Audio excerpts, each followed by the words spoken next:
امروز ما اینجا به ستاره های صنعت استرادی آوردیم به مانند هنرمند مردمی تاجیکستان افضل شادی، هنرمند شایسته تاجیکستان سراج الدین فاضلوف و اینچنین ذکرالله حکیموف و ستاره شناخته تاجیکستان نگینه امانقلوه و ستاره نوی پیدا شده مدینه اخنظرова.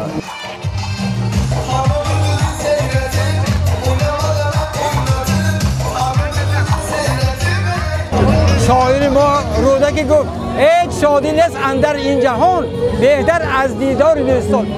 من فخر افتخار دارم که برای ازبکستان و تاجیکستان رشته های دوستی مستحکم شد، سرحد شده شد، دلها با دلها نزدیک شد.